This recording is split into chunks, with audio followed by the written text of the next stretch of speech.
Blood pressure भी high रहने लगा, हार्ट प्रॉब्लम भी स्टार्ट हो गई। ये सारी बीमारियां आपको जो है ये मेनली ओबेसिटी की वजह से ही हुई? मैं कभी ओबीस थी ही नहीं। एंग्जाइटी के बाद जो फाइनल सीरीज आई वो आई ब्रेन स्ट्रोक की। Oh. Eat your food as medicine और you have to eat your medicine as food. मेरी जर्नी 102 से यहाँ तक आई है और अभी मेरी जर्नी और भी है फॉर वेट लॉस और particularly for obesity. Slow is the fastest way to reach there. Life और हमारी बॉडी किसी भी तरह का शॉर्टकट नहीं समझती। एक्सरसाइज जो है ना वो वेट लॉस में इम्पोर्टेंट नहीं है। Nutrition is the king and exercise is the queen. Keto diet follow करना चालू कर दिया है, इंटरमिटेंट फास्टिंग भी लोग कर रहे हैं। क्या खाना है, कब खाना है, कितना खाना है और कैसे खाना है ये पता होना चाहिए। कुछ लोग ना जिम जाने से पहले ब्लैक कॉफी लेते हैं गर्म पानी में, क्या वो सही है? सबकी एक कॉमन प्रॉब्लम है कॉन्स्टिपेशन। बड़े सारे आई थिंक पीछे सेलिब्रिटीज ने भी वीडियो डाला कि हमने वेट लूज किया ओमैड से। कितना हद तक सही है ये? कोई भी डाइटिशियन आपका कोई भी फूड ग्रुप पर्टिकुलर बंद कर रहा है, लाइक आप कार्ब बंद कर दीजिए, आप प्रोटीन बंद कर दीजिए, वहीं पे अलर्ट हो जाइए। Welcome to the show Nidhi, how are you? सबसे पहले तो I am good Uday, thank you. ठीक है, तो निधि मैं सबसे पहले जानना चाहूँगा आपकी जर्नी के बारे में। एक टाइम था जब आप बेड से हिल तक नहीं पाते थे, और आज की डेट में like you have come a long way, right? तो मैं पहले तो जानना चाहूँगा आपकी जर्नी के बारे में, वेट लॉस जर्नी के बारे में। ठीक है। जर्नी तो जैसे लोगों की जर्नी जॉयफुल होती है, मेरी जर्नी को 2004 से डिजीज़फुल बोल सकते हैं। मेरी डिजीज़फुल जर्नी की शुरुआत ऐसे हुई थी कि मुझे र्यूमेटिक फ़ीवर हुआ था, और र्यूमेटिक फ़ीवर मुझे ऐसे पता चला था कि एक दिन मैं वॉशरूम गई और गिर गई रात में 3 बजे। अच्छा। तो मैं उठ नहीं पाई, तो एकदम से मैंने चिल्लाया, क्योंकि सभी घबरा जाएंगे जो भी गिरेगा सडनली, तो उनको लगेगा कि अचानक से क्या हो गया मेरे को। और शाम से बुखार था, तो ऐसा लगा कि शायद वीकनेस से गिर गई।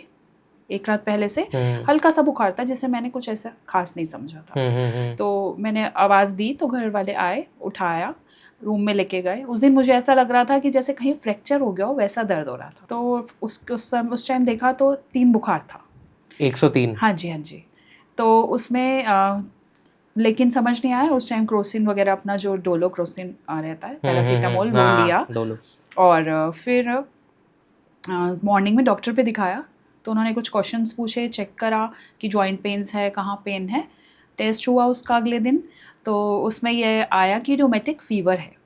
अच्छा। जिसका हर 21 डेज़ में आपको एक पेनिसिलिन का इंजेक्शन लगेगा, और वो 8 लाख mcg ऐसा कुछ, मुझे अभी एग्जैक्ट तो याद नहीं है। अच्छा। पावर थी उसकी। अच्छा। और वो बहुत मोटा इंजेक्शन होता था। जो मुझे एक बार लगता, मुझे 1 हफ्ता दर्द रहता था और पता ही नहीं चलता था कब अगला 21वां दिन आ गया, और मुझे फिर लगवाना है। चाहे मैं कहीं बाहर हूँ, चाहे मैं कहीं भी हूँ, मुझे वो इंजेक्शन लगवाना है। अच्छा। वरना फिर से गंदे वाला जॉइंट पेन शुरू हो जाएगा। तो ये मतलब कोई पर्टिकुलर ड्यूरेशन के लिए दिया होगा ना आपको, कि मतलब एक उन्होंने बोला था अब ये लाइफ लाइफ लॉन्ग लगेंगे आपको। अच्छा। 21 डेज़ के लाइफ लॉन्ग लगेंगे। तो ठीक है, वो शुरुआत हुई। उसके बाद वो लगता रहा, चलता रहा, और डॉक्टर ने उस बीमारी र्यूमेटिक फ़ीवर के बारे में ऐसा कहा जाता है, it bytes the heart and लिक्स the joints. अच्छा। हाँ, तो वही उसका वो काम था, उसने शुरू कर दिया। मुझे हार्ट प्रॉब्लम शुरू हो गई और जॉइंट में पेन अक्सर रहने लगा। और ऐसे में बोला गया कि शादी को लगभग 1 ही साल भी पूरा नहीं हुआ था। ऐसे में बोला गया कि बेड रेस्ट थोड़ा ज़्यादा रखिए इनिशियली, जब आपको इंजेक्शंस लगते हैं, और बाकी मुझे ऑटोमेटिकली बेड रेस्ट हो ही जाता था, क्योंकि जॉइंट पेन काफ़ी रहता था। इंजेक्शन लगने के बाद आराम मिलता था। फिर जैसे जैसे दोबारा इंजेक्शन लगने का दिन आता था, 19th डे, 20th, फिर थोड़ा थोड़ा पेन शुरू हो जाता था। फिर जब वो हुआ तो फिर उसके बाद बोला गया कि कंसीव नहीं करना है। अच्छा। हाँ जी। फिर बट कंसीव भी हो गया। मैं दिन की उस समय 12 इकोस्प्रिन मेडिसिन खा रही थी। इकोस्प्रिन 75 दिन में 12 ले रही थी, 4 सुबह, 4 दोपहर, 4 रात, जो ब्लड थिनर्स होती हैं हार्ट प्रॉब्लम में। और जैसे ही कंसीव हुआ तो डॉक्टर्स के पास गए। घर वाले तो खुश भी थे और थोड़े कंफ्यूज भी थे कि कैसे करें, इतनी सारी हेल्थ कॉम्प्लिकेशंस के साथ। हाँ जी। और ब्लड प्रेशर भी हाई रहने लगा, हार्ट प्रॉब्लम भी स्टार्ट हो गई। डॉक्टर ने बोल दिया, गायनेक ने, कि नहीं कंटिन्यू करना है। तो लेकिन जो सुन के सबको बहुत शॉक भी था, क्योंकि फैमिली खुश होती है सबको होप होती है। तो कोशिश करी गई कि ठीक है कोई डॉक्टर बोल दे हाँ, कई डॉक्टर्स पे गए, शायद कोई हाँ बोल दे कंटिन्यू करने के लिए। उन्होंने कहा नहीं, आपको करना ही नहीं था, क्योंकि आपको इनको हार्ट प्रॉब्लम है और इनको अभी अभी इतना इकोस्प्रिन ले रही हैं, ब्लड थिनर्स ले रहे हैं, हम बंद भी नहीं कर सकते हैं, इनकी हालत ख़राब हो जाएगी, और पेनिसिलिन के इंजेक्शंस पे ऑलरेडी हैं। फिर किसी ने हमें बताया कि एक डॉक्टर हैं, वो आर्मी से रिटायर्ड हैं, अच्छा, आप उनके पास जाइए, maybe he will help, major general हैं वो। और फिर हम उनके पास आए, उन्होंने सारा केस समझा, देखा कि मेरी एज अभी ज़्यादा भी नहीं है, तो उन्होंने कहा आप कंटिन्यू करोगे प्रेगनेंसी को। अच्छा, तो वहाँ से एक होप मिली, बोले मैं करवाऊँगा। अच्छा, तो मैं उनको बोला कि हम लोग बहुत खुश हो गए कि आप करवाएंगे, आप हमारी गायनी से बात कर लीजिए। गायनाक हमारी मैक्स हॉस्पिटल में थी, हमने उनसे कॉल पे बात करवा दी। राइट। तो उन्होंने आपस में अपने कुछ साइंटिफिक टर्म्स में बात की कि इंजेक्शन ही क्यों लगाना है इनको। डॉक्टर मेजर जनरल ने बोला कि इंजेक्शन ही क्यों लगाना है, मेरे हिसाब से आप इनको वो लगवा सकते हैं, टैबलेट स्टार्ट करवाई जा सकती है। तो उनकी कुछ ऐसे डिस्कशन हुई कि टैबलेट 8 घंटे में अपना असर छोड़ती है, और इंजेक्शन 21 घंटे में 21 दिन बाद अपना असर छोड़ता है, अब वहाँ तक उसका असर रहता है। राइट। तो क्यों ना हम 8 घंटे वाला करें, ऐसा ना करें जो डिमिनिशिंग होता रहे डेज के साथ, ऐसा डॉक्टर मेजर जनरल ने कहा। तो उन्होंने आपस में अपने टर्म में बात की। डॉक्टर साहब ने कहा कि मैं शुरू करवाऊंगा और मेरी बात हो गई है आपकी गायनेक से, वो ही कंटिन्यू करवाएंगी, अब आप मेरे सुपरविजन में रहिएगा, मैं उनको भी गाइड करूंगा। उनकी हमने कोऑर्डिनेशन करवाई और वो कंटिन्यू हुआ। अच्छा। प्रेगनेंसी, कुछ मेडिकेशंस बंद की गई, नए नए स्टार्ट किए गए, कुछ वाइटामिन्स और जो भी रिक्वायरमेंट रहता है वो चेक किए गए। मेरे एक्स्ट्रा स्कैन्स होते थे। अच्छा। और सारे अल्ट्रासाउंड्स बहुत फ्रीक्वेंट होते थे, जनरली नॉर्मल प्रेगनेंसीज में उतने नहीं होते। और मेरी हाई रिस्क प्रेगनेंसी हुई, 32 वीक्स में डिलीवरी हुई। अच्छा। हाँ, मेरी डॉटर भी बहुत अंडरवेट हुई थी। तो 32 वीक्स में यानी pre term, but by God's grace she is fine today. She is 19 years old and she is pursuing her MBBS. Oh, nice, nice, nice. तो मतलब ये सारी बीमारियां आपको जो है ये मेनली ओबेसिटी की वजह से ही हुई थी, जो एक्स्ट्रा जो सारी आपको बीमारियां आगे आती गई? नहीं, लोगों के साथ ऐसा होता है कि ओबेसिटी की वजह से बीमारियां होती हैं। हाँ। मेरे साथ उल्टा था, मैं कभी ओबीस थी ही नहीं। अच्छा। मैं बहुत फिट चाइल्ड थी, आप मेरी इमेज भी लगा सकते हैं यहाँ पे। तो मतलब आपको बीमारियों के बाद मेडिकेशन से मेरा साइकिल उल्टा रहा इस चीज में। लोग बोलते हैं कि हम बचपन से बहुत मोटे थे, हम ये थे, मैं बचपन से बहुत पतली और बहुत एक्टिव थी। मेरा प्रेगनेंसी तक भी वेट 52 kg था, प्रेगनेंसी के बाद भी 54 तक ही बढ़ा था। अच्छा। हाँ, तो गायनेक बहुत खुश होती थी कि इतना ही रखना, आपका बहुत परफेक्ट है। राइट। 1 साल तक भी इतना ही था। अच्छा। 2006 में 7 में तो इतना ही रहा। लेकिन फिर बाद में जैसे जैसे प्रॉब्लम्स और बढ़ती गई, ये मैंने अभी आपको एक प्रॉब्लम बताई है, रूमेटिक फीवर। फिर जब प्रेगनेंसी के बाद प्रेगनेंसी भी हो गई, वो डॉक्टर्स के सुपरविजन में रही, उसके बाद मुझे हाइपरटेंशन हुआ, वो बढ़ता गया। उसके बाद मुझे 1.5 साल डिप्रेशन रहा। अच्छा। उसका मेरा ट्रीटमेंट चला विम हैंड्स में, जिसमें मुझे ज़्यादातर मेडिसिन दे के सुला दिया जाता था। अच्छा। बस मैं उठती थी, मेडिसिन खाती थी, खाना खाती थी, सोते रहते थे, क्योंकि वो ब्रेन को रिलैक्स करने के लिए कुछ इस तरह से एंटी डिप्रेसेंट्स होते हैं, काफ़ी हाई पावर के दिए जाते थे। और मैं रोती भी रहती थी, सुसाइडल थॉट्स भी आते थे, कुछ हार्मोन्स ऐसे बन रहे थे बॉडी में। तो किसी ने बताया वो पोस्टपार्टम डिप्रेशन है। अक्सर महिलाओं को प्रेगनेंसी के बाद हो जाता है, क्योंकि उनकी लाइफ टोटली चेंज होती है, उनके हार्मोन्स बहुत डिप होते हैं, और बहुत काफ़ी ज़्यादा फ्रीक्वेंट चेंजेस आते हैं बॉडी में। तो बहुत सारी फीमेल्स हमारे साथ यहाँ कनेक्ट कर पाएंगी हमारी ऑडियंस में, जिन्होंने अभी बेबी डिलीवर किया है। और उनका जो बाद वाला टाइम है प्रेगनेंसी के बाद वाला, वो काफ़ी डिप्रेसिव होता है, क्योंकि उससे पहले आपकी ज़िंदगी आपकी मर्जी के अनुसार चल रही होती है। अब आप सोते, जागते, उठते, बैठते, खाते पीते अपने बच्चे के रूटीन के अकॉर्डिंग है। तो वो भी एक रीज़न होता है, और बॉडी में जो चेंजेस आते हैं वो भी एक रीज़न होता है। तो इसमें हम बोल सकते हैं कि वो हुआ। उसके बाद मेरे को डिप्रेशन के बाद मैं जैसे डिप्रेशन को ओवरकम किया, मेरी डिजीजफुल जर्नी की बता रही हूँ मैं, सीरीज लगी रही एक के बाद एक। मैं सर ही नहीं उठा पाती थी, बीमारियों से बाहर ही नहीं निकल पाती थी। अच्छा। और हर एक में नई नई तरह की मेडिसिन खाते थे, लगभग मुझे सारी मेडिकेशंस के नाम ही याद हो गए थे। अच्छा और बीपी की अलग अलग डोजेज दी जाती थी, हाई डोजेज तक भी दी गई थी कि बस कंट्रोल रहे, फिर भी हाई रहता था। और फिर उसके बाद जो सीरीज एंजाइटी के बाद जो फाइनल सीरीज आई वो आई ब्रेन स्ट्रोक की। सेरेब्रम में मेरे को 3 क्लॉट्स आ गए ब्रेन में। सेरेब्रम हमारे यहाँ सिर के पीछे का निचला हिस्सा होता है ब्रेन का, एक छोटा सेरेबलम होता है और सेरेब्रम होता है। सेरेब्रम में मुझे 3 वो आए क्लॉट्स। अच्छा, तो ये यूजुअली बहुत सारी मेडिकेशंस की वजह से आते हैं? एग्जैक्ट तो नहीं डॉक्टर्स भी रूल आउट कर पाए, इसके मल्टीपल रीजंस होते हैं। अच्छा, उसकी वजह से मेरा लेफ्ट साइड पैरालाइज हो गया था, मुंह टेढ़ा हो गया था, जैसा होता है पैरालिसिस में, हेमा पैरालिसिस हुआ था। और लेफ्ट हैंड से मैं कुछ भी नहीं पकड़ पाती थी, कोऑर्डिनेशन खत्म हो गई थी। आई जैसे मुंह टेढ़ा होना, ना चल पाना, वैसा। तो वो डॉक्टर्स ने देखा कि इतनी कम एज में ये चीज़ क्यों हुई है, ये ज़्यादातर होती है 60 प्लस एज में। अच्छा, तो इनको कैसे हो गई? डॉक्टर्स भी बहुत सरप्राइज थे। तो उन्होंने सारे टेस्ट करे, ब्रेन के करे, सीटी स्कैन्स, एमआरआई स्कैन्स बहुत सारे हुए, कलर कंट्रास्ट वाले भी होते हैं, एंजियोग्राफी भी हुई, रीनल के भी सारे हुए, किडनी के, और ये सारे टेस्ट हुए। तो उन्होंने कुछ ऐसा मेजर रूल आउट तो मुझे नहीं बताया, शायद उन्होंने अपनी स्टडीज के लिए करा होगा। अच्छा। बट यही पता चला निकल के आया कि हाइपरटेंशन से ही हुआ है, हाई बीपी की वजह से ब्रेन में इफेक्ट आ गया है। तो मेडिकेशंस और ज़्यादा बढ़ गई ब्रेन की। प्रेवा लेती थी मैं, एंटीकोगुलेंट्स रहे मेरे स्ट्रोक के बाद एंटीकोगुलेंट्स रहे। उससे पहले पेंटेट्स चल रही थी सालों से, जो पेनिसिलिन की सब्स्टिट्यूट टैबलेट थी। अच्छा, तब पेंटेट्स बंद कराई गई, जो रूमेटिक वाली थी उसको तो शायद भूल ही गए। फिर डॉक्टर्स ने कहा पेंटेट्स बंद करो, अब आप स्टार्ट करो प्रेवा, और बहुत सारे ब्लड थिनर्स थे। मैं तो 2 के नाम याद नहीं रख सकता। तो ब्लड थिनर्स थे, एंटीकोगुलेंट्स लगभग 1 साल रही, मैं बेड पे रही। अब मेरा ऐसा रूटीन हो गया था कि मैं दवाई खाऊंगी तो मैं मतलब कुछ मिस करूंगी अगर मैं दवाई नहीं खाऊंगी तो, क्योंकि इतने सालों में ऐसा लग गया था एक इंटीग्रल पार्ट है मेडिसिन मेरी जिंदगी का।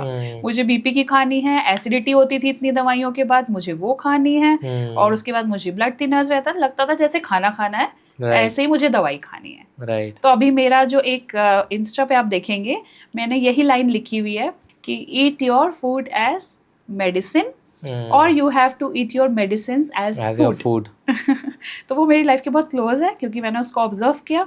और उसमें ये भी है कि फिर मेरा ये रहने लगा, फिर मुझे एसिड रिफ्लक्स होने लगा। जैसे मैंने इससे रिकवर करा, मुझे एसिड रिफ्लक्स काफ़ी रहने लगा। जैसे इतनी दवाइयाँ मैं खाती थी, और रात में क्या होने लगा मेरे साथ कि मैं सोते सोते सांस रुक जाता था। ऐसे ऐसे करते, जैसे एस्थमेटिक पेशेंट होता है, जैसे बस अब नेक्स्ट अगला सांस आएगा नहीं, वैसा कर होने लगता था मुझे। और मुझे भी ऐसा लगता था मैं शायद अब बचूंगी नहीं। तो ऐसे एक रात को मेरे साथ हुआ, और तो हम लोग फोर्टिस हॉस्पिटल गए और डॉक्टर पे गए। तो वहाँ पे उन्होंने रात में जनरली नहीं करवाते थे वेट वगैरह, तो उस दिन उन्होंने वेट करवाया। अच्छा। और बोले कि डॉक्टर साहब आ रहे हैं, आप तब तक स्टैट्स दीजिए। रात में मोस्टली कभी करवाते थे, कभी नहीं, मिक्स होता था। और वैसे ही वो ब्लड प्रेशर वगैरह, क्योंकि मैं इमरजेंसी में जाती थी, तो इमरजेंसी में आपकी कंडीशन देख के वो ज़्यादा फॉर्मेलिटी कभी कभी नहीं करते हैं, नॉर्मली तो वहाँ कराया जाता है। तो उन्होंने बोला कि करो वेट। जैसे मैंने वेट करा तो मेरा आया 102। तो 100 मैंने बोला आपकी मशीन ख़राब है क्योंकि मैं बहुत वेट में थी। और जब हम बहुत ज़्यादा वेट में होते हैं ना, तो हम बहुत चिड़चिड़े से हो जाते हैं, और हम बदतमीज से भी हो जाते हैं थोड़े से। ऐसा मतलब जल्दी से कोई अच्छा नहीं लगता। आपने देखा होगा ज़्यादातर जो जिनका वेट ज़्यादा रहता है वो थोड़े से चिड़चिड़े हो जाते हैं। एरोगेंट तो नहीं कह सकते, बट थोड़ा सा ऐसे हो जाता है, जल्दी गुस्सा आ जाना, बात बात पे चिड़ से जाना, क्योंकि उनको ओबेसिटी भी एक डिसऑर्डर ही होता है। तो वो ऑटोमेटिकली मेरा भी ऐसे नेचर बन गया था। तो मैंने उनको ये बोला कि ख़राब है आपकी मशीन। बोले मैम दिन भर इसी से ही करा जाता है, बिल्कुल ठीक है हमारी मशीन, आपका है इतना वेट उनको। तो वो कहने लगे मैम हम तो इसी से ठीक करते हैं, इसी से सबका दिन भर वेट देखते हैं, मशीन ठीक है आप दोबारा करिए। 2 से 3 बार करा गया, वेट सेम आया, बीच में 101 आया, फिर 102 आया। तो वो रात में उन्होंने वहाँ पे रिलैक्स करवाया मुझे, बीपी की मेडिसिन दी, इंजेक्शन दिया, मुझे माइग्रेन भी बहुत हो जाता था उस समय पर। और माइग्रेन के लिए मैं वोवरन इंजेक्शन लगवाने जाती थी, तब ठीक होता था। वो कभी भी हो जाता था, क्योंकि इतने स्ट्रेसफुल चीज़ें रहती थी, कभी सोच के कि क्यों मेरे साथ ही क्यों हो रहा है, मैं इतनी क्यों बीमार रहती हूँ, मैं कब ठीक होंगी। घर वाले भी बोलते थे ऐसा कौन सा दिन आएगा जब ऐसा हमें सुनने मिलेगा कि आज तुमको कोई नई बीमारी नहीं है। खुद को भी ऐसे लगने लगा था कि कौन सा दिन आएगा कि मैं किसी नए डॉक्टर की शक्ल नहीं देखूंगी। आज कार्डियो, कल ऑर्थोपेडिक, फिर र्यूमेटोलॉजिस्ट, फिर साइकोलॉजिस्ट, लगभग सारे डॉक्टर्स के पास जाना पड़ रहा था। मिलना हुआ, मेरा मुलाकात हुई उनसे। तो फिर उसमें बोला कि वेट, फिर उस दिन मेरे को जब मैं घर आई तो मुझे उस दिन वैसा लगा कि नहीं, मुझे अब इसको रिवर्स करना है। मुझे सो नहीं पाई मैं ठीक से, सोच के अगले दिन मेरे को यही लगा कि मुझे अब रिवर्स करना है। अब मुझे इसके आगे निधि दूरे नहीं जाना है, 100 के ऊपर नहीं लेके जाना है, 102 से अब इससे ज़्यादा नहीं जाना, वापस आना है। पर कैसे? तो वो था मेरा टर्निंग पॉइंट।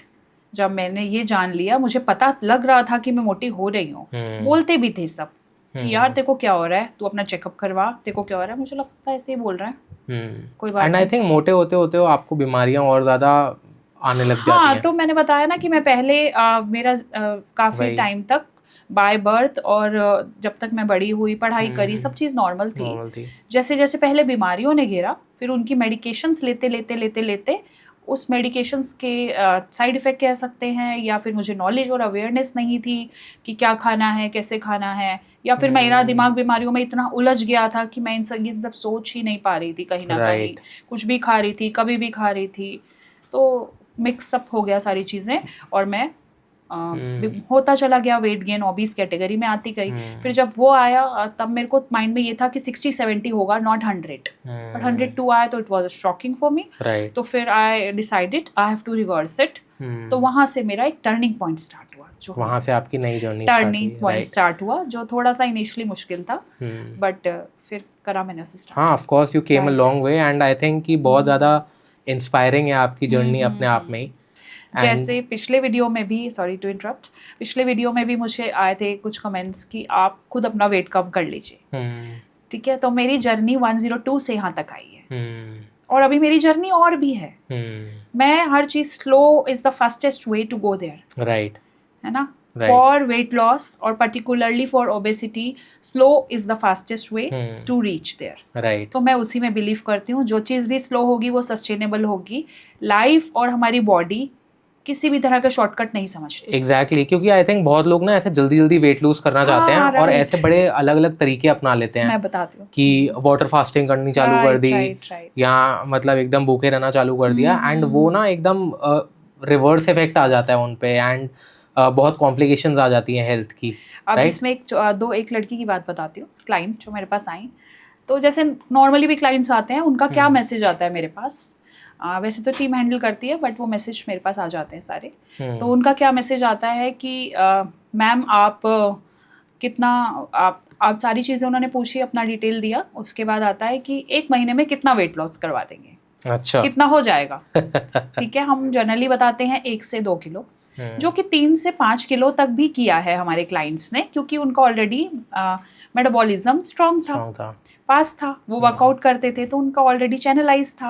अब कुछ लोग का नहीं है, या आपकी कोई मेडिकल कंडीशन है, तो हम उनको जनरली सेफर साइड पे रहने के लिए बोलते हैं 1 to 2 kg, but it depends how sincerely you follow and how your body reacts and adapts to a new diet. तो उन्होंने, जैसे अंकुर वारिको जी की बात मुझे यहाँ पे याद आती है, फिर उनका जवाब बताती हूँ क्लाइंट्स का क्या आता है इस बात पे। अंकुर वारिको जी ने एक अपने शॉर्ट्स में बताया था कि म्यूचुअल फंड के लिए जैसे वो बताते हैं कि साल में आपको 14% रिटर्न मिलेगा। तो उनके पास जो क्लाइंट्स आते हैं कि ये तो हमें मंथ में चाहिए, ये तो हमें 14%, तो फिर हम आपको क्यों पैसा दें, राइट। तो ऐसे ही मेरे पास क्लाइंट्स जो आते हैं, फिर वो बोलते हैं अच्छा फिर हम आपको क्यों पैसा दें, साल में मंथ में आप, साल में नहीं, मंथ में आप 178 kg तो करवाइए, तभी हम आपको पैसा देंगे, फिर हम आपको क्यों एनरोल हों आपके साथ। तो लोगों की ये मानसिकता है कि जल्दी, जो भी चीज़ जल्दी होगी वो चीज़ सस्टेनेबल नहीं होगी, जितनी जल्दी जाएगा उतनी जल्दी आएगा। एग्जैक्टली, मेरे 2 फॉर्मूला है S2, जिसको मैं और मेरी कंपनी स्ट्रांगली बिलीव करते हैं, सिंपल एंड सस्टेनेबल। ठीक है, क्योंकि मैंने बहुत चीज़ें सही हैं और क्योंकि मैंने बहुत चीज़ें देखी हैं और अपनी डाइट प्लान करते हुए भी मैंने महसूस किया है कि बहुत सारी दिक्कतें मैंने भी डाइट ली है, काफ़ी लोगों से डाइट ली है, तो उसमें मुझे लगता था बहुत फैंसी डाइट दे देते हैं जो मैं 4 महीने 3 महीना करने के बाद छोड़ देती। तो जब मैंने एज अ न्यूट्रिशन अपना इसको स्टार्ट करने के लिए सोचा तो मेरा सबसे पहले दिमाग में यही था कि मुझे फीमेल्स के लिए चीज़ें सिंप्लीफाई करनी है, क्योंकि जो चीज़ मैंने झेली है वो और लोग ना झेलें। अब मैं लोगों के साथ जुड़ती हूँ तो मैं समझती हूँ अवेयरनेस की कितनी कमी है। मैं रेसिपीज तक देती हूँ, बहुत बेसिक चीज़ों की तक की रेसिपीज देती हूँ उनके कैलोरी काउंट के अकॉर्डिंग। राइट।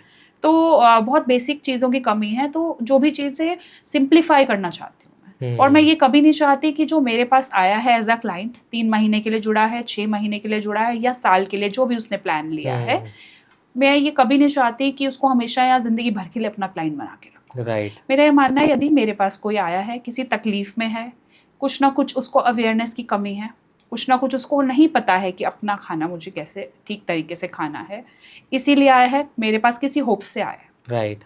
है ना, कुछ मुझे ऊपर वाले ने ऐसा दिया है कि जुड़ते हैं लोग, होप से आते हैं। बिल्कुल। तो मेरा ये रहता है कि उनको मैं उनका गोल अचीव करवाऊँ, चाहे वो 1 महीने के लिए आए हैं, उनका जो गोल है उस मंथ में जितना होता है, जितने टाइम के लिए आए हैं उनका गोल अचीव करवाया जाए जितना हो सके उस मंथ में।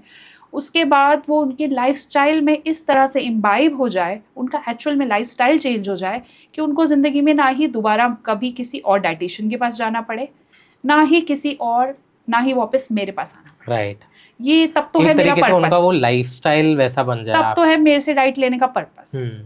अगर कोई इसलिए आ रहा है कि मेरे साथ ही उसको हमेशा के लिए रहना है, मेरे से जिंदगी भर खाना लेते रहना है, तो मैं उसको पहले ही मना कर देती हूँ कि आप आओ, सीखो और आपके जीवन का एक हिस्सा बन जाना चाहिए। राइट। तब आपको मेरे से डाइट लेने का फायदा है, आपको दोबारा मेरे पास भी नहीं आना पड़े। राइट।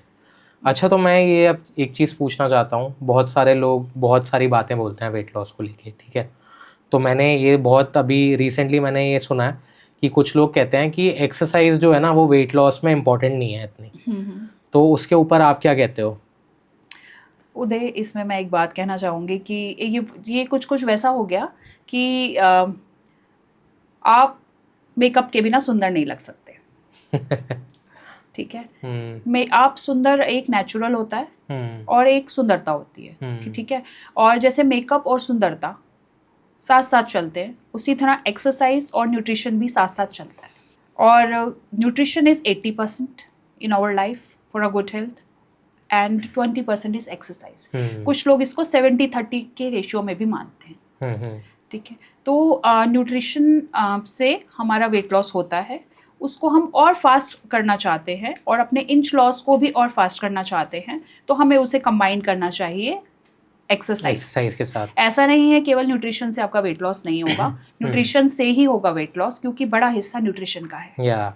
और एक्सरसाइज अगर हम उसके साथ में कंबाइन करते हैं तो वो एक चेरी ऑन द टॉप हो जाता है। राइट, क्योंकि बहुत लोग सोचते हैं, घिस रहे होते हैं अपने आप को 2-2 3-3 घंटे जिम में और सोचते हैं कि एक्सरसाइज हम करते रहेंगे तो मतलब हमारा वेट लॉस एक्सरसाइज से भी होगा वेट लॉस। मेरे पास हैं ऐसे केसेस, होता है, ऐसा नहीं है नहीं होता है। जिम वाले भी कुछ बताते हैं अपनी नॉलेज, बट अगर आप साथ में न्यूट्रिशन का ध्यान ही नहीं रख रहे हो तो फिर कोई पॉइंट नहीं है, बहुत स्लो हो जाएगा। राइट, बहुत स्लो। जो चीज़ आपकी 2 से 3 महीने में हो सकती है और जो सस्टेनेबल होगी वो आपकी लगभग साल में 1.5 साल में होगी। राइट, ऐसा होगा। तो न्यूट्रिशन से अगर एक्सरसाइज कंबाइन हो जाती है तो वो परफेक्ट कॉम्बिनेशन होता है। और अगर कुछ मेरे पास आते हैं, 103 kg के क्लाइंट आए हैं, एक 106 kg के आए हैं, वो इंटरनेशनल क्लाइंट है, तो वो नहीं कर सकते एक्सरसाइज। राइट, वो उनकी बॉडी इस कंडीशन में नहीं है। राइट, इतने वेट के साथ अगर वो जिम जाएंगे एकदम से, जो कभी नहीं गए हैं, और एक्सरसाइज करेंगे तो उनकी बॉडी में और नी पेन होने का डर है। अच्छा, और उनको इंजरी होने का डर है क्योंकि कभी गए नहीं हैं। राइट, तो उनको इनिशियली नहीं प्रिस्क्राइब करते हैं, लेटर ऑन जरूर वो जिम ज्वाइन करेंगे। इनिशियली मैं बोलती हूँ कि मुझे 10,000 स्टेप्स करके दे दो बस। जो अभी 500 कदम या 600 कदम दिन में चल रहा है, राइट, उसके लिए 10,000 काफ़ी बड़ा होता है, तो इनिशियली 3,000 करिए, इनिशियली 5,000 करें। न्यू दिल्ली से एक लेडी हैं, उनको आर्थराइटिस प्रॉब्लम है, 53 ईयर्स की हैं, तो वो नहीं चल सकती हैं, नी पेन है उनको, बैक पेन भी होने लगा है अभी कुछ टाइम पहले से, वेट के से मेनोपॉज के बाद हो जाती है चीज़ें। तो मैंने यही बोला, आप अपने, मुझे बहुत स्लो चाहिए, आप अपने घर पे वॉक कर लो। आप 3000 स्टेप्स से हमने शुरुआत की है उनके साथ, धीरे धीरे बढ़ाएंगे ग्रेजुअली, पहले देखेंगे बॉडी कैसे रिएक्ट करती है। 10,000 स्टेप एक स्टैंडर्ड है वेट लॉस के लिए स्टेप्स। ये हर किसी के लिए अलग भी हो सकता है एज पर द कंडीशन और आपकी फिजिकल एक्टिविटी एंड एज। ठीक है, तो अब जैसे आप न्यूट्रिशनिस्ट हैं, ठीक है, तो बड़ी सारी डाइट्स आ गई हैं आजकल, लोगों ने फॉलो करना चालू कर दिया है, कीटो डाइट फॉलो करना चालू कर दिया है। अच्छा, और इंटरमिटेंट फास्टिंग भी लोग कर रहे हैं, तो उसके ऊपर आपका क्या टेक है? क्या मतलब वो सही है करना, और अगर कोई कर रहा है तो किस तरीके से होना चाहिए और किसके लिए होना चाहिए? ये सही है या गलत, ये मैं एक छोटा सा एक्सप्लेनेशन देती हूँ, उसके बाद आप डिसाइड करिएगा। अच्छा, और हमारी ऑडियंस डिसाइड खुद से कर लेंगे, काफ़ी समझदार लोग हैं। और इसमें जैसे हमने बात करें कीटो डाइट की, पेलियो डाइट जो पहले काफ़ी फेमस हुई थी, इसमें एटकिंसन डाइट हम कह सकते हैं, और मोनो डाइट आती है, और इसमें ऐसे ही बहुत सा ओमेड डाइट 1 मील अ डे, उस पे आएंगे हम, आगे आएंगे। ये सब डाइट्स हैं। इनको फैड कहा जाता है। Fad means fancy diets, right. तो डाइट जो भी होती है हमारी, डाइट वर्ड डिराइव्ड हुआ है वर्ड डाइटा से, ग्रीक वर्ड डाइटा, जिसका मतलब है the way of life.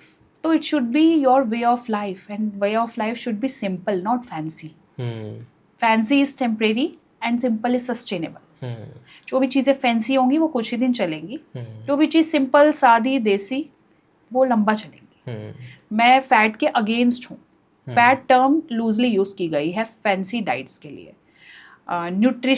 These are as per the nutrition science, these are label diets, ठीक है। And label diets are those diets which are designed for particular medical condition. अच्छा, ये diet decide की गई हैं, बनाई गई हैं किसी पर्टिकुलर मेडिकल कंडीशंस के लिए, पेशेंट्स के लिए, उस लिए डिज़ाइन की गई थी। इसका एक्चुअल पर्पस ये है, इसको हम न्यूट्रिशन साइंस में लेबल डाइट्स बोलते हैं।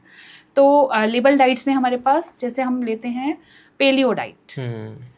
पेलियो डाइट होती है मल्टीपल स्क्लेरोसिस के ट्रीटमेंट के लिए। अच्छा, राइट। एंड कीटो डाइट है माइटोकॉन्ड्रियल ट्रीटमेंट के लिए, माइटोकॉन्ड्रियल सिम्टम्स जो रहते हैं उसको ट्रीट, जैसे कि बहुत सारे रहते हैं अलग अलग पर्सन में, वो एक बहुत डीप कन्वर्सेशन चला जाएगा, साइंटिफिक हो जाएगा वो ज़्यादा। और माइटोकॉन्ड्रियल बेसिकली नर्व्स से रिलेटेड कुछ होते हैं, लाइक सीजर्स, मैं इजी भाषा में बताती हूँ। सीजर्स किसी को आ रहे हैं, न्यूरोलॉजिकल डिसऑर्डर्स हो रहे हैं, तो उस केस में दिया जाता है इसको कीटो। राइट। अच्छा, हमें फैट बढ़ा दिया जाता है उसमें, और कुछ फूड ग्रुप्स बंद कर दिए जाते हैं, ठीक है। अगर कहीं भी कोई भी डाइटिशियन आपका कोई भी फूड ग्रुप पर्टिकुलर बंद कर रहा है, लाइक आप कार्ब बंद कर दीजिए, आप प्रोटीन बंद कर दीजिए, वहीं पे अलर्ट हो जाइएगा। हमारी बॉडी बैलेंस्ड मील खाने के लिए बनी है, कुछ भी बंद करने के लिए नहीं बनी है। क्या खाना है, कब खाना है, कितना खाना है और कैसे खाना है, ये पता होना चाहिए, राइट, है ना। और अब हम नेक्स्ट डाइट पे आते हैं। इसमें हम ओमेड डाइट में हमारे को इंसुलिन रेजिस्टेंस के लिए यूज़ की जाती है। अच्छा, हाँ, जो लोग डायबिटिक हैं, इंसुलिन ले रहे हैं, राइट, इंसुलिन ले रहे हैं पर्टिकुलरली कह सकते हैं, इसमें बहुत सारी कंडीशंस होती हैं। और लो फॉडमैप डाइट फ्रक्टोज इंटॉलरेंस के लिए होती है। और इसमें हमारी ये सब फैंसी डाइट्स हैं, फैंसी डाइट्स की तरह दी जाती हैं, राइट। फैंसी डाइट्स हैं नहीं ये, फैंसी डाइट्स की तरह दी जाती हैं, नॉर्मली डाइटिशियंस दे देते हैं, न्यूट्रिशनिस्ट दे देते हैं। Okay, but these are label diets. हो सकता है इसमें पर्टिकुलर किसी पेशेंट को कभी ये दी गई हो किसी पर्टिकुलर कंडीशन में, और उनका वेट लॉस उनकी मेडिकल कंडीशन से हुआ हो, राइट। दैट डजंट मीन कि हम उससे वेट लॉस के लिए यूज करने लगे, राइट। लोग वेट लॉस के लिए यूज कर रहे हैं कीटो डाइट को, अलर्ट हो जाना है। इतने सारे मेरे दोस्त भी, अगर आप कह लो, कुछ लोग जिनका वेट ज्यादा है वो कहते हैं हम कीटो पे हैं, हम इस पे अब मैं इसमें एक स्टोरी सुनाती हूँ क्लाइंट की। पहले मेरे से वो क्वेरी के लिए आई, इंस्टाग्राम से जुड़ी मेरे साथ। उनका कॉल आया कि जैसे मेरी टीम ही कॉल अरेंज कराती है, तो उनका कॉल आया, कुछ क्वेरीज ज़्यादा थी उनकी। तो उन्होंने ये पूछा मेरे से सीधा कि आप मैम कौन सी कीटो डाइट देती हैं, कौन सी कीटो डाइट देंगी आप? तो मैंने कहा कीटो डाइट, मैं कीटो डाइट क्यों दूंगी आपको? बोले कि सभी डाइटिशियन कीटो डाइट ही तो देते हैं। तो मैंने कहा आपको किसने कहा मैं कीटो डाइट दूंगी? तो बोले कि नहीं, हमें तो यही पता है कि सभी डाइटिशियन कीटो डाइट ही देते हैं, हम तो यही सोचते हैं, क्योंकि इससे पहले मैं वो एक डाइटिशियन से डाइट ले रही थी, उनको वो कीटो डाइट उन्होंने दी और उनकी फ्रेंड को भी सेम कीटो डाइट दी, ऐसा उन्होंने मुझे बताया। और वो कह रही थी कि वो सबको कीटो डाइट ही देती थी और सबको सेम ही डाइट देती थी। अच्छा। ओह। वो लेडी मेरे साथ हैदराबाद से थी। ओके। हाँ जी। तो मैंने कहा फिर वो आपका ब्लड टेस्ट करवाती थी, ब्लड मार्कर्स देखती थी, बोलती है नहीं तो मैंने कहा आपका वेट लॉस हुआ? उन्होंने कहा मेरा 12 kg एक मंथ में वेट लॉस हुआ। जब कोई बोलता है 9 किलो एक महीने में, 10 किलो एक महीने में, 12 किलो हम करवा देंगे या आपका हो जाएगा या हमारे, तो वही अलर्ट हो जाइए। ना ही एक दिन में वेट बढ़ा है, ना ही एक दिन में वेट कम हुआ है, राइट, ना ही होगा। Slow is the fastest way to go there. और अगर वो हो रहा है तो वो बहुत सारी हेल्थ कॉम्प्लिकेशंस आपके लिए लेके आ रहा है। हाँ, इसी पे आ रहे हैं हम। फिर मैंने उनसे पूछा ठीक है आपका तो वेट लॉस हो गया, फिर आप क्यों आए मेरे पास? तो उन्होंने बोला कि नहीं मैम, वेट लॉस तो बहुत ज़्यादा हो गया, बट इतनी वीकनेस रहती है, मैं उठ नहीं पाती, मैं अपने बच्चों को नहीं देख पाती हूँ, और बाल बहुत ज़्यादा गिर रहे हैं, बहुत ज़्यादा, पता नहीं, समझ में नहीं आ रहा कि वो वेट लॉस करने से हुए हैं। आपका मैंने यूट्यूब पॉडकास्ट देखा तो मैं आपसे कनेक्ट हुई, तो मैंने उनको फिर चीज़ें समझाई, फिर वो मेरे साथ जुड़ी, फिर उनके ब्लड मार्कर्स के अकॉर्डिंग उनको खाना दिया, और अब वो ज़्यादा खाना खा रही हैं बल्कि जो वो खाती थी। बात जब मैं ज़्यादा खाना खाने से ये नहीं बोलती हूँ कि बहुत ज़्यादा खा लोगे तो आप पतले हो जाओगे। ज़्यादा नहीं खाना है और कम भी नहीं खाना है। आपकी मेंटेनेंस कैलोरी में डेफिसिट ऐड करके खाना है। राइट। और मेंटेनेंस कैलोरी हम कैलकुलेट करते हैं। अच्छा, तो ये कैलोरी डेफिसिट का क्या फंडा रहता है मतलब? राइट, कैलोरी डेफिसिट जैसे मान लीजिए उदय का हमने कैलकुलेशन किया as per his weight, height आपका लिया हमने, और एज, और फिजिकल एक्टिविटी, इन सब से कैलकुलेशन रहता है। हैरिस बेनेडिक्ट फॉर्मूला रहता है न्यूट्रिशन साइंस में। और इसको हम लोग कैलकुलेट करते हैं और उसके अकॉर्डिंग निकलता है कि आपका मेंटेनेंस कैलोरी कितना आएगा। अच्छा, लाइक 2000 मेंटेनेंस कैलोरी हमारे पास आया। अब हमें उसमें वेट लॉस करवाना है आपका, तो हम उसमें -500 या -800 as per your medical conditions उतना डेफिसिट ऐड करते हैं, उतना डेफिसिट डालते हैं, और उसके अकॉर्डिंग आपकी डाइट प्लान हम बना के देते हैं। अच्छा, ठीक है। और ये 800 कैलोरी माइनस करेंगे या 500 कैलोरी माइनस करेंगे, ये एकदम नहीं करना है, ये धीरे धीरे करते हैं। और अगर किसी को ऑलरेडी हेल्थ कॉम्प्लिकेशंस है, मान लो कि अगर किसी को डायबिटीज़ है और किसी ना किसी हेल्थ कॉम्प्लिकेशन से कोई बंदा जूझ रहा है, तो उसके अकॉर्डिंग फिर आप कैसे, तो मतलब हम स्लोली इंट्रोड्यूस करते हैं चीज़ें, और पर्टिकुलरली मतलब उसके लिए रिकमेंडेड है ये जो आप जो बता रहे हैं? ये जिसको भी उनको तो और ज़्यादा रिकमेंडेड है कैलोरी डेफिसिट करवाना, बट वो कराया किस तरीके से जाएगा? अंडर न्यूट्रिशनल सुपरविजन ही कराया जाएगा। राइट। क्योंकि ज़्यादा कर देंगे तो हाइपोग्लाइसीमिया में चले जाएंगे वो, जिससे चक्कर आ जाते हैं, शुगर डाउन हो जाती है, या फिर बढ़ भी जाती है, वो भी होता है, हाइपोग्लाइसीमिया आ जाता है, बहुत लो लेवल शुगर हो जाता है, वीकनेस हो जाती है, या फिर इंसुलिन रेजिस्टेंस बहुत हाई हो जाता है। राइट। तो वो इसलिए उनको और ज़्यादा स्ट्रिक्ट सुपरविजन में करना होता है कैलोरी डेफिसिट। इसलिए खुद से मत करिए। इसमें एक और मैं आपको लड़की की बात बताती हूँ। उनका कंटिन्यू मेरे पास मैसेज आ रहा था इंस्टाग्राम पे कि अपना पूरा रूटीन लिख रही थी वो, शायद वो देखेंगी तो वो फिर से बहुत हंसेंगी इस बात पे कि उन्होंने बोला कि जैसे कि उन्होंने मुझे ये बताया कि वो मॉर्निंग में ड्रिंक ले रही हैं, वाटर, कुछ वार्म वाटर ले रही हैं, और उसके बाद अखरोट ले रही हैं, या जैसे भी उनको किसी ने शायद बताया हो, जिम पर्सन ने, या उन्होंने खुद सॉर्ट आउट किया हो, फाइंड आउट। तो वो उन्होंने पूरा मुझे भेजा। नीचे वो लिख रही हैं कि मैं 800 कैलोरीज की डाइट पे हूँ, क्या मेरा वजन कम हो जाएगा? मैंने ऐसे आते रहते हैं तो मैंने ज़्यादा ध्यान नहीं दिया। हमने उनको, अपना टीम ने नंबर शेयर किया, तो वहाँ पे कनेक्ट हुई वो। फिर से उनका सेम क्वेश्चन आया, तो मैं समझ गई कि या तो ये मुझे चेक कर रही हैं, टेस्ट ले रही हैं। ऐसे भी लोग आ जाते हैं, कुछ मुझे पुराने जानने वाले जिन्हें समझ नहीं आता कि कैसे इसको इतना चीज़ें आ गई, कैसे कर लिया, वैसे भी आ जाते हैं चेक करने। तो मेरी टीम के थ्रू फिल्टर होके ही मेरे तक आ पाते हैं वो। अच्छा। तो वैसे भी आ जाते हैं, और कभी कभी कुछ जिम वाले भी आ जाते हैं ऐसे क्वेश्चन पूछने के लिए, just to check my knowledge, but क्या आगे बताने के लिए ले रहे हो नॉलेज, मे बी वो वही जाने। तो मेरा काम है राइट नॉलेज देना, कोई भी आए मेरे पास। तो उसमें उस लेडी का आया, तो मैंने अपनी टीम को बोला इनकी कॉल आप मेरे से कनेक्ट करो। तो हमने कॉल कनेक्ट की, तो वो बोलने लगी कि मैं 800 kilo calorie KCAL kilo calorie की डाइट में हूँ। तो मैंने आपको रूटीन भी भेज दिया है, सुबह से रात तक का उन्होंने रूटीन भेज दिया था, जिसमें बहुत ही कम खाना था, जो शायद मेंटेनेंस कैलोरी भी नहीं थी। मेंटेनेंस कैलोरी जितनी होती है उतना लेना है हमें जीवित रहने के लिए, उसमें हम कुछ डेफिसिट डाल के वेट लॉस कर सकते हैं, और अगर हम उसके ऊपर जाते हैं तो वेट गेन होता है। तो इतना वो मेंटेनेंस कैलोरी से भी बहुत कम ले रही थी। उनकी मेंटेनेंस कैलोरी 1400 kcal थी। अच्छा। जो कि हमने बाद में उनके एनरोल होने के बाद चीजें फाइंड आउट करी। और उनका 800 kcal वो ले रही थी। ओह 600 तो वो अपने अच्छा, ये तो फिर है ना, 1400 में उनका आराम से वेट लॉस हो सकता था। तो उसकी वजह से फिर मतलब इनका इतना डिफरेंस आ रहा है, तो उसकी वजह से वीकनेस वगैरह उनकी बॉडी में, वही मैं बताने जा रही हूँ। जैसे 1400 हमने डेफिसिट उनका 1900 किलो कैलोरी मेंटेनेंस आई थी। अच्छा, 1400 मेंटेनेंस नहीं थी, 1900 मेंटेनेंस थी। और उसमें हमने डेफिसिट डाल के 1400 किलो कैलोरी की डाइट उनके लिए प्रिपेयर करी। अच्छा, क्योंकि हम चाहते थे वो वेट लॉस करें। उसको धीरे धीरे वीकली इंट्रोड्यूस किया जाता है, सीधा 500 माइनस नहीं किया जाता है, पहले 200 फिर 200 तक की बॉडी शॉक में ना जाए। अच्छा, धीरे धीरे वीकली और एडेप्टेशन देखते देखते हो सकता है चीजें आपको एकदम ना सूट करे, आप एक न्यू लाइफस्टाइल अडेप्ट करना चाहें। तो मैंने उनको बोला कि आप 800 किलो कैलोरी की डाइट ले रही हैं, किसने बताया आपको? आपने किसी से पूछा होगा, कैलोरीज जैसा शब्द आप यूज कर रहे हैं तो आपको किसी ने तो बताया ही होगा। जनरली लोगों को नहीं पता रहता है कितना कैलोरी क्या कैसे, नहीं वो ये जान पाते किस खाने में, उनको खाना पता है बस। तो बोली कि मैंने चैट जीपीटी से पूछा था।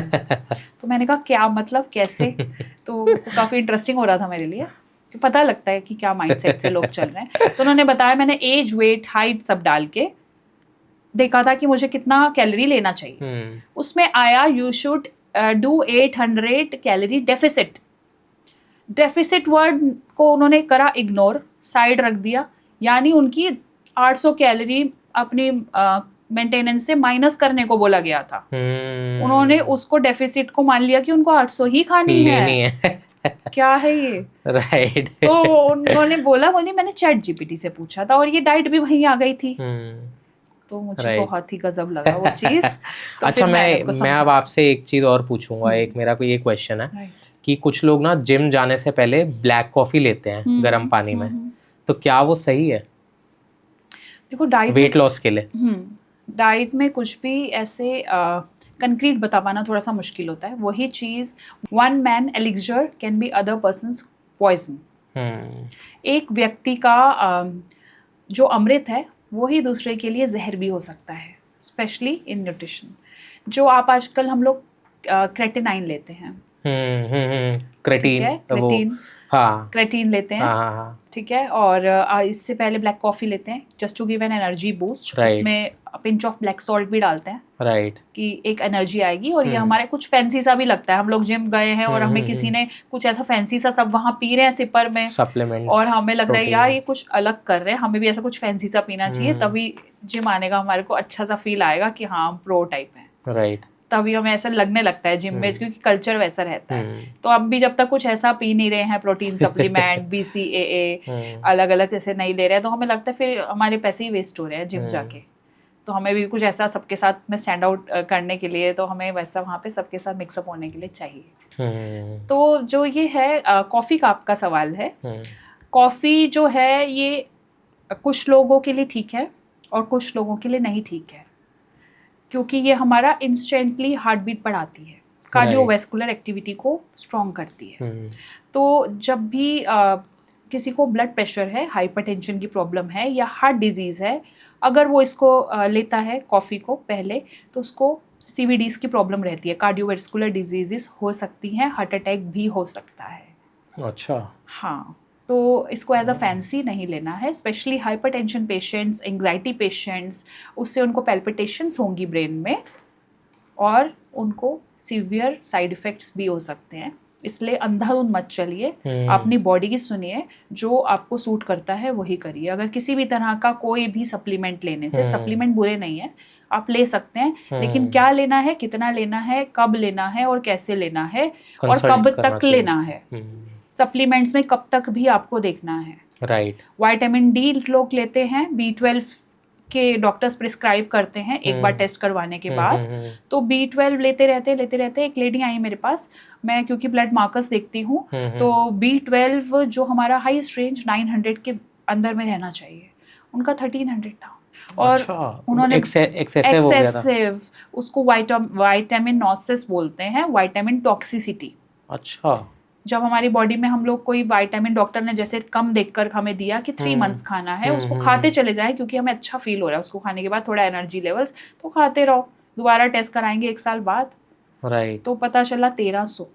अच्छा। तो मैंने उनको बोला कि आप कब से ले रही हैं? तो बोली 6 मंथ से ले रही हूँ, मेरे को फायदा हो रहा था, पहले मैं थकी रहती थी, बाल गिरते थे, इससे सही रहा। तो मैंने कहा मेरी बालों की हेल्थ अच्छी रहेगी, गिरने शुरू नहीं होंगे, तो लेती रहूंगी। मैंने कहा आप मुझे स्लिप भेजिए, डॉक्टर ने कितना टाइम आपको बोला था। तो उन्होंने भेजा, वो इनटू 3 मंथ्स था और वो उसको 6 मंथ्स तक ले रही थी। और उनको यूरिन में येलो आ रहा था पहले, ऐसा उन्होंने मुझे बताया, और अब 1 हफ्ता से उनको रेड पिगमेंट आने लगा। तो उनको विटामिन नॉसिस हो गया था, और जिससे जो कि विटामिन की ओवरडोज हो जाती है, विटामिन टॉक्सिसिटी हो जाती है। जो भी फैट सोल्यूबल विटामिन होते हैं, vitamin A, D, E and के, उनकी टॉक्सिसिटी हो जाती है बॉडी में। अच्छा। हो सकती है, और वो आपके ऑर्गन्स को इफेक्ट करती है, राइट। आप विटामिन सी, आप कैल्शियम लेते रहिए रेगुलरली, आपकी बॉडी एक्स्ट्रा कैल्शियम एब्जॉर्ब करने शुरू हो जाती है, किडनीज को इफेक्ट कर देती है, स्टोन्स बनाने लगती है। ऐसे हर एक विटामिन ए, डी, ई के पर्टिकुलरली अपना साइड इफेक्ट्स देते हैं। B and C water soluble होते हैं, बट एक्सेसिव में वो भी लिए जाए तो उनका भी टॉक्सिसिटी होने का डर रहता है। जनरली नहीं होता है क्योंकि वाटर सॉल्यूबल होते हैं, तो वो हमारे यूरिन के थ्रू पास हो जाते हैं। राइट। तो फिर उनको but excessive of everything is bad. Of course. अच्छा, तो आप मुझे ये बताओ कि जैसे कोई एक बंदा है, फिट है, पतला है, राइट, और एक बंदा है ओबीस है, ठीक है, उनके डाइजेस्टिव सिस्टम कैसे वर्क करते हैं, दोनों के डिफरेंट कैसे होता है? मतलब अगर कोई पतला है, ऑफ कोर्स, मतलब आई थिंक उसका बेटर वर्क तो करेगा ही करेगा, बट मतलब क्या डिफरेंस होता है दोनों के? गट हेल्थ में भी ले लो, डाइजेस्टिव सिस्टम में भी ले लो, तो उसमें इसके बारे में मैं बताती हूँ, क्योंकि अभी हम टॉक्सिसिटी वाली ही बात कर रहे थे। तो अभी बहुत सारे मेरे पास जैसे क्लाइंट्स आ रहे हैं, काफ़ी क्लाइंट्स, सबकी एक कॉमन प्रॉब्लम है कॉन्स्टिपेशन। राइट। हर दूसरे बंदे को कॉन्स्टिपेशन है। तो इनिशियली तो मुझे समझ में ही नहीं आया कि इसके बारे में बात भी नहीं की जाती, पूप टॉक्स होते ही नहीं है कहीं पे। एक इम्पॉर्टेंट पार्ट है बॉडी का, इम्पॉर्टेंट पार्ट है लाइफ का, तो कभी होता ही नहीं, कोई डिस्कस नहीं करता है। मुझे भी बताने में कुछ लेडीज को बहुत जैसे टाइम लगा बताने में, नहीं ठीक है, मैंने कहा आर यू श्योर? फिर मैंने उनसे और क्वेश्चन पूछे कि आप मोशन डेली पास करते हैं? तो उन्होंने बोला कि डेली नहीं करते हैं, तो इट्स नॉर्मल फॉर देम। अच्छा। हाँ, हम 3 से 4 दिन में कर पाते हैं। तो ऐसा कब से हो रहा है? बचपन से ही फोर्सफुली कर पाते हैं। किसी गैस्ट्रोइंटेस्टिनल डॉक्टर को दिखाया, नहीं, ज़रूरी नहीं लगा। अच्छा। तो इट्स नॉर्मल फॉर देम। बात नहीं करते क्योंकि वो, जब तक हम बात नहीं करेंगे तो बात नहीं बनेगी। जो आपको लगेगा वो चीज़ें नॉर्मल है, इट्स नॉट नॉर्मल। राइट। आप मोशन नहीं क्लियर कर रहे हैं तो आपकी बॉडी में बिल्टअप हो रही हैं डिसीजेस। हमारी जो बॉडी है वो चीज़ों को एलिमिनेट करने के लिए बनी है, उसी से हम खुश रह सकते हैं। ब्रीथ जब हम इन कर रहे हैं तो ब्रीथ आउट करने के लिए बने हैं उसके बाद। राइट। खाली इन ही करेंगे, आप 2 सेकंड के लिए सांस रोक के देखिए, दम घुटने लगेगा, आप मरने वाली हालत में हो जाएंगे। जब ब्रीथ इन करा है तो ब्रीथ आउट करेंगे, फूड इन करा है तो एक्सक्रीट होना ज़रूरी है। और ऐसे ही लाइकवाइज हमारे अगर बॉडी में पानी ले रहे हैं तो पानी भी हमारे यूरिन के थ्रू एक्सक्रीट होता है, पास आउट होता है, स्वेट के थ्रू पास आउट होता है। तो हर चीज़ जो इन करते हैं वो आउट होना ज़रूरी है, तभी हम लोग खुश रहते हैं, तभी हमारी बॉडी और गट खुश रहता है। और गट हेल्थ और ओबीस का मैं आपको बताती हूँ, मोस्टली ओबीस जब हम कंडीशन में पहुँचते हैं तो गट हमारा कहीं ना कहीं डिस्टर्ब होता है। अगर हम गट पे वर्क कर लेते हैं तो ऑटोमेटिकली चीज़ें ठीक होने लगती हैं, मेडिकल कंडीशंस रिवर्स होने लगती हैं। जो कुछ मेडिकल डिसऑर्डर्स होते हैं जो रिवर्स हो सकते हैं वो ठीक होने लगते हैं। और हमारा डाइजेस्टिव प्रोसेस जब ठीक होता है तो ऑटोमेटिकली मेटाबॉलिज्म भी हमारा बूस्ट होने लगता है, तो ऑटोमेटिकली ओबेसिटी से हम उसमें धीरे धीरे रिवर्स कर सकते हैं। राइट। तो मतलब कोई बंदा जो ओबीस है वो साथ साथ अपनी गट हेल्थ पे सबसे पहले ध्यान दे कि गट हेल्थ अगर वो अपनी इम्प्रूव करता रहेगा तो भी उसके वेट पे फर्क पड़ेगा, आप कह रहे हो। गट हेल्थ हम हर जगह सुनते हैं, हर कोई बोलता है गट हेल्थ। हम मतलब आई थिंक मेनली तो यही है कि न्यूट्रिशन अच्छा रखो अपना। न्यूट्रिशन में तो क्या अपना, मैं चाहती हूँ कि जब हम किसी पर्टिकुलर साइंटिफिक टर्म का यूज करें और हम यहाँ पब्लिक प्लेटफॉर्म पे हैं तो हम कुछ ऐसा दे के जाएं कि उनको सॉल्यूशन भी मिले। राइट। है ना, simple, sustainable and solution oriented approach. हम भी यहाँ पर औरों की तरह गट हेल्थ बोल के चले गए, तो हमने क्या समझ में आया, उनको करे क्या? सही बात है। डिप्रेशन हो रहा है जी आपको, आप मेडिटेशन करिए। कैसे करें ये तो बताओ? 10 डॉक्टर बोल रहे हैं कि ये ठीक करिए, गट ठीक करिए, डिप्रेशन ठीक करिए, मेडिटेशन करिए, पर करना कैसे है उसको? नॉर्मल पर्सन नहीं जान पाएगा। तो गट हेल्थ को ठीक करने के लिए एक छोटा सा पॉइंट मैं देती हूँ। इसमें भी मैं आपको एक पर्सन की स्टोरी बताऊंगी, क्योंकि जब भी मैं कुछ बोलती हूँ उसको वर्ड टू वर्ड लोग कभी कभी फॉलो भी कर लेते हैं, लेकिन उसको भी एक्सप्लेन करना जरूरी होता है। ठीक है, ये उनके लिए भी होगा। वो मेरे पास सऊदी से क्लाइंट्स थे। अच्छा, क्लाइंट, हाँ, तो उनके लिए भी होगा, वो देख रहे होंगे। ठीक है। नहीं तो मैं शेयर कर दूंगी उनके साथ। गट हेल्थ को ठीक करने का सबसे सिंपल एंड इजी फॉर्मूला जो हर कोई कर सकता है वो मैं आपको बताऊंगी, और उसमें भी एक छोटी सी पॉइंट हमें ध्यान में रखना है, वो है गट हेल्थ हमारी क्यों खराब होती है? क्योंकि हमारी फाइबर इंटेक कम होती है। ठीक है, 3 Fs मैं बताती हूँ for gut health: fibre, fasting and fun. Fun means no stress. अगर ये 3 चीज़ों को हमने कंट्रोल किया तो हमारी गट हेल्थ काफ़ी हद तक इम्प्रूव हो सकती है। स्ट्रेस से भी हमारी डिस्टर्ब होती है गट हेल्थ। तो फाइबर इंटेक हमें सबसे पहले अच्छा रखना है। ऐसा नहीं है, क्योंकि हमारी मोस्टली इंडिया में हम लोग कार्ब लवर है, कार्बोहाइड्रेट्स लवर है। कभी भी आपकी हमारी मम्मी ये नहीं बोलती हैं कि बेटा तूने 4 दिन से पनीर नहीं खाया, किनुआ नहीं खाया, बट ये जरूर बोलती हैं कि रोटी नहीं, बेटा 4 दिन से रोटी नहीं खाई है तूने। मेरे बेटे ने तो 4 दिन से, मेरी बेटी ने तो 4 दिन से रोटी नहीं खाई बेचारे ने।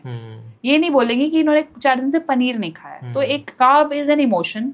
अगर हम किसी को बोल देते हैं आप दाल खा लीजिए, तो वो बोलते हैं दाल किसके साथ, ऐसे कैसे, खाली कैसे? आप सब्जी ले लीजिए, आप चिकन ले लीजिए, किसके साथ? कार्ब्स दे वांट, उनको नहीं समझ में आता है चीज़ें खाली भी ली जा सकती हैं। वो हमें उतना न्यूट्रिशन दे देती है, हम जितना बॉडी में डाल रहे हैं हमें उतना ज़्यादा ज़रूरत नहीं है। हमें बहुत कम भी नहीं खाना है और बहुत ज़्यादा भी नहीं खाना है। ठीक है, कम खाने से वजन बढ़ता है।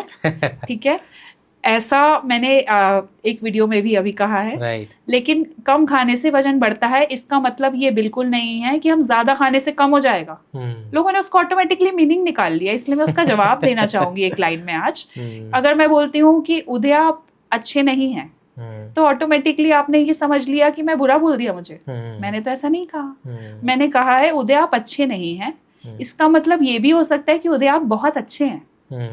ठीक है, बट क्योंकि हमारा माइंड ऐसा डिजाइन्ड है ना, तो हम उसको पहले नेगेटिव की तरफ लेते हैं। right. अगर मैंने बोला कम खाने से वजन बढ़ता है, दैट डजंट मीन कि ज्यादा खाने से कम हो जाएगा। कम खाने, कम भी नहीं खाना है, ज्यादा भी नहीं खाना है। हमें अपनी बॉडी की रिक्वायरमेंट के अकॉर्डिंग खाना है, अपनी मेंटेनेंस कैलोरी में डेफिसिट करके किसी न्यूट्रिशनिस्ट की सुपरविजन के अंदर खाना है। तो क्या खाना है, कब खाना है, कितना खाना है, क्यों खाना है और कैसे खाना है, इन चीज़ों पे ध्यान देकर ही हमें अपना खाना लेना है। सही बात है, राइट, परफेक्ट। तो अब निधि मैं आपसे पूछूंगा, अभी हमने पीछे एक बार मेंशन किया था ओमैड डाइट का। ये भी बहुत ज़्यादा फैंसी डाइट आ गई है अब। लोग दिस इज बेसिकली, जिनको नहीं पता, 1 मील अ डे, राइट? तो इसके ऊपर क्या टेक है? क्योंकि बड़े सारे आई थिंक पीछे सेलिब्रिटीज ने भी वीडियो डाला कि हमने वेट लूज किया ओमैड से, और मतलब कितना हद तक सही है ये? बिकॉज आई थिंक, मतलब मुझे ऐसा लगता है personally, it's a very weird concept. कुछ दिन पहले मैं यूट्यूब रील्स देख रही थी तो उसमें मैंने हर जगह देखा, अचानक से रील्स आने लगे ओमैड डाइट के ऊपर। राइट, बहुत सारे न्यूट्रिशनिस्ट के, बहुत, उसको सडनली प्रमोशन होने लगा उसका। तो मुझे लगा ऐसा अचानक क्या हो गया, सबको ओमैड डाइट की जरूरत पड़ गई, ऐसा क्या हो गया? तो मैंने सारे में सर्च करके देखा तो करण जौहर सर की एक रील आई हुई थी जिसमें उन्होंने ओमैड डाइट से उनका वेट लॉस हुआ है ऐसा बताया। तो ठीक है, उनकी कोई कंडीशन होगी, उनके पास एक्सपर्ट्स भी हैं, न्यूट्रिशनिस्ट भी हैं, कुछ ऐसा फिजिकल कंडीशन या रिक्वायरमेंट उनकी बॉडी की होगी जो हमें नहीं पता है। हमें दूसरों को कॉपी नहीं करना है यहाँ। तो आपने ओमैड डाइट का नाम सुना, जो कि एक लेबल्ड डाइट है, जो हमने पहले बताया है। लेबल्ड डाइट मेडिकल कंडीशंस की वजह से होती हैं, यूज़ की जाती हैं, उसमें मेडिकल कंडीशंस में ही उनको देना सही रहता है। तो ओमैड डाइट सबके लिए नहीं है। राइट, अगर कोई डाइटिशियन आपको ये बोलता है, जो भी बहुत सारे डाइटिशियंस ने स्टार्ट कर दिया, आप ओमैड डाइट लीजिए, वजन कम करके दिखाएंगे हम, तो आप अलर्ट हो जाइए। 1 मील अ डे, क्या हमारी बॉडी पूरा दिन में एक समय का खाना खाने के लिए बनी है? वो वजन जरूर कम करा देंगे, लेकिन आपको साथ में बहुत सारे गिफ्ट्स भी मिलेंगे, बीमारियों के, है ना, और वीकनेस के और डेफिशिएंसीज के। उनका काम है वजन कम कराना, जिसका वो पैसा ले रहे हैं, ठीक है, वो हो जाएगा आपका। एक टाइम का खाना खाइए। हो सकता है कुछ लोगों के लिए ये सूट भी करे, बट जो भी लोग पित्त प्रकृति के रहते हैं आयुर्वेदा के अनुसार, जिनको एसिडिटी या फायर एलिमेंट बॉडी में ज्यादा रहता है, उनको हम किसी तरह की फास्टिंग सजेस्ट नहीं करते। क्योंकि उनका हीट एलिमेंट इतना है, अगर वो खाना नहीं खाएंगे समय समय पर, small meals at short intervals वो नहीं लेंगे, तो उनकी तबीयत और ज़्यादा ख़राब हो जाएगी, एसिडिटी हो जाएगी, हाइपर एसिडिटी हो जाएगी, गर्ड रिफ्लक्स हो जाएगा। तो वो बहुत हार्मफुल हो जाता है। तो हर डाइट हर किसी के लिए नहीं बनी है। हो सकता है आपको वो चीज़ सूट करी हो, मुझे नहीं कराओ। One man's elixir can be other man's poison. Right. तो अब मैं आपसे इसी के कंटिन्यूएशन में अब मैं एक चीज़ और पूछूंगा, सर्केडियन रिदम पे मैं पूछूंगा। कुछ लोग कहते हैं कि सनसेट से पहले खाना खा लेना चाहिए, राइट? यही होता है I think circadian rhythm, right? हाँ जी। तो कि आपको जैसे पुराने समय से चला आ रहा है कि ठीक है सनसेट से पहले खाना खा लो, डाइजेशन अच्छा रहता है, उस दौरान हमारी जठराग्नि काफ़ी अच्छे उसमें रहती है, तो हमारी डाइजेशन जल्दी हो जाता है। तो बट फिर अगर कोई इंसान ऐसा है जिसकी जॉब है लेट नाइट तक है, या मतलब नाइट शिफ्ट है, तो वो तो ऐसे फॉलो नहीं कर सकता, तो मतलब किस तरीके से वो कोप अप करेगा? इसी के रिगार्डिंग मेरे पास एक क्लाइंट भी आए हैं, वो डिलॉयट में नाइट शिफ्ट करते हैं। अच्छा। है ना, तो उनका यही था कि सर्केडियन रिदम तो मैं फॉलो नहीं कर सकता, लोगों की दिन होती है तो मेरी रात होती है, तो मेरी लाइफ में कहाँ आप ऐड करोगे सर्केडियन रिदम का? ऐसा उन्होंने मुझे चैलेंज करा। अच्छा। कि कैसे मैं उसको फॉलो करूँ। तो ऐसे में सर्केडियन रिदम नो डाउट बहुत अच्छा है, बट अगर आपका वर्क ही ऐसा है, आप मीडिया में हैं, आप कॉर्पोरेट्स में इंटरनेशनल क्लाइंट्स के साथ हैं, तो आप कैसे डे टाइम में फॉलो करेंगे, क्योंकि वो तो आपके स्लीप टाइम रहता है। तो उसमें हमने उनको ऐसा चेंजेस करा जो उनके लिए वर्क भी कर रहा है। वो 3 बजे मॉर्निंग में अपने काम से आते हैं। अच्छा। ठीक है, और इवनिंग में 4 बजे जाते हैं और 3 बजे आते हैं। तो उनका जो मोस्टली लोगों का डिनर और स्लीप टाइम होता है, वो उनका वर्क टाइम होता है। और जो लोगों का वर्क टाइम रहता है मॉर्निंग का, वो उनका स्लीप टाइम रहता है। तो उनका टोटल साइकिल ऑटोमेटिकली उल्टा हो गया। तो हमने जो उनका 3 बजे के बाद वाला टाइम है, वो उनको हमने रात मान लिया, और जो मॉर्निंग वाला टाइम, वो जो उसका वर्क टाइम, उसके बाद जागने का टाइम है उनका, वो हमने मॉर्निंग में साइकिल में कन्वर्ट कर दिया। अच्छा। उनकी डाइजेशन ऑटोमेटिकली सर्केडियन रिदम की कमी की वजह से और लोगों से स्लो रहेगी थोड़ी सी, क्योंकि सनलाइट का उतना नहीं उनको मिलेगा। उसके लिए हम सप्लीमेंट्स उनको सजेस्ट करते हैं। अच्छा। विटामिन डी वगैरह, और जो उनकी ब्लड मार्कर्स के अकॉर्डिंग रिक्वायरमेंट रहती है। बट उनका वेट लॉस उससे हुआ, और बहुत देर से सोने, ना सोने और जागने के समय में अंतर होने की वजह से उनको दिक्कतें तो आ रही थी। वो सब सॉल्व हुई। गट हेल्थ उनकी काफ़ी ज़्यादा ख़राब थी, बहुत बुरा कॉन्स्टिपेशन था उनको, मूड चिड़चिड़ाहट रहती थी और वीकनेस रहती थी, और झुंझलाहट ज़्यादा रहती थी। जब भी हमारा गट प्रॉब्लम रहता है, स्टमक में इशू रहता है, तो चिड़चिड़ाहट रहती है। तो गट हेल्थ के लिए जैसे हम बता रहे थे कि फाइबर इंटेक करना सबसे पहली ज़रूरत है। फाइबर इंटेक हमारा फ्रूट्स एंड वेजिटेबल से होता है। इसमें हमारा लेस देन 60 ग्राम्स हमारा डेली फाइबर इंटेक होना चाहिए। Less than 60 grams. इससे ज़्यादा होता है अगर फाइबर इंटेक, तो टॉक्सिसिटी फाइबर की भी हो जाती है, आपको डायरिया हो जाएगा। केवल और केवल पूरे वर्ल्ड में, क्योंकि मैं हिस्ट्री पढ़ती रहती हूँ और फूड हिस्ट्री भी देखती हूँ, सिर्फ एक ऐसी प्रजाति है जिनको फाइबर की टॉक्सिसिटी नहीं होती है, वो जो कि हम लोगों की 60 ग्राम से नीचे होना चाहिए। वो 150 ग्राम्स डेली पर डे सालों से ले रहे हैं और वो फिट हैं। वो है हड्जा ट्राइब। अच्छा। HADZA। इसको आप गूगल भी कर सकते हैं, हमारे ऑडियंस भी कर सकते हैं, आप भी कर सकते हैं। हड्जा ट्राइब सालों से ले रही है 150 ग्राम्स पर डे फाइबर। अच्छा। और हम लोग 60 ग्राम्स। तो आपको नहीं लगा हम काफी कम ले रहे बिलो हैं? 60 ये नॉर्मल है, इतना अच्छा। ही लेना है लोगों को। जब मैं गट हेल्थ की वजह से अपने क्लाइंट्स को फाइबर ऐड करती हूँ, 30 ग्राम्स फाइबर भी अगर मैं उनकी डाइट में इनिशियली ऐड कर रही हूँ, जो कि वो बिल्कुल पहले नहीं ले रहे थे, सैलेड्स नहीं ले रहे थे, फ्रूट्स नहीं ले रहे थे, 3 दिन में एक बार कभी फ्रूट ले लिया तो ठीक है, वो रूटीन पार्ट नहीं था उनका। तो उनको कुछ बॉडी उनकी वो भी कभी कभी एक्सेप्ट नहीं करती। अच्छा। हाँ, उनको डायरिया हो जाता है अगर वो सैलेड लेने लगते हैं। बॉडी रेजिस्ट करती है क्योंकि वो एक कंफर्ट जोन में थी, कार्ब्स आप ले रहे थे, आपको उससे पहले आपको सैलेड लेना है तो वो आप नहीं ले रहे थे, आपको नाइट मील से मतलब कोई खाना सैलेड के बिना तो शुरू करना ही नहीं है। बट आई थिंक कि जैसे अभी हम बात कर रहे हैं, हमारे पूर्वज हो गए, पहले फोरफादर्स हो गए, उनका फाइबर इनटेक हमसे कितना ज़्यादा हुआ करता था। इनफैक्ट मुझे लगता है कि 60 भी जो आप बोल रहे हो ना, लेस देन 60 रहना, लेस देन 60 नहीं, उनका मतलब कोई मेरा किसी के साथ पॉडकास्ट हुआ था, उन्होंने मतलब मेंशन किया था कि 100 150 ग्राम भी वो लिया करते थे दिन में फाइबर, और मतलब उन्हें कभी कोई तरीके की कॉम्प्लिकेशंस नहीं होती थी, उनकी गट हेल्थ बिल्कुल अच्छी रहती थी। बट आजकल का अगर हम लाइफस्टाइल देखें तो लोग मतलब फ्रूट्स नहीं खा रहे हैं या 2-2 दिन में एक बार ले रहे हैं और इग्नोर कर रहे हैं बहुत सारी चीज़ें। देखो हमने फाइबर तो बता दिया यहाँ पे कि इतना लेना चाहिए 60 ग्राम से नीचे पर डे, बट आपको पता है फाइबर एक हमारी बॉडी में डाइजेस्ट नहीं होता, इट्स इनडाइजेस्टिबल। वो न्यूट्रिएंट्स देके जाता है आपको? नहीं, न्यूट्रिएंट भी नहीं देता है और डाइजेस्ट भी नहीं होता है। अच्छा, फिर हम क्यों खाते हैं उसको? क्योंकि वो एक जैसे स्क्रब का काम करता है, क्लीनिंग का काम करता है इंटेस्टाइन्स में। It works as a scrub and cleanse the intestines, पूरा टॉक्सिसिटी रिमूव करता है। राइट। तो उसमें जब भी रहता है तो जब भी फाइबर इनटेक आप ले रहे हैं, कभी हमारा वीडियो देखकर लोग फाइबर खाने लगे बहुत ज़्यादा, उसको 10, 20, 30 ग्राम से धीरे धीरे ग्रेजुअली इंक्रीज करेंगे। और जब भी आप फाइबर इनटेक बढ़ा रहे हैं, आपको वाटर इनटेक भी बढ़ाना है, वरना वो आपको और गंदा कॉन्स्टिपेशन कर देगा। राइट।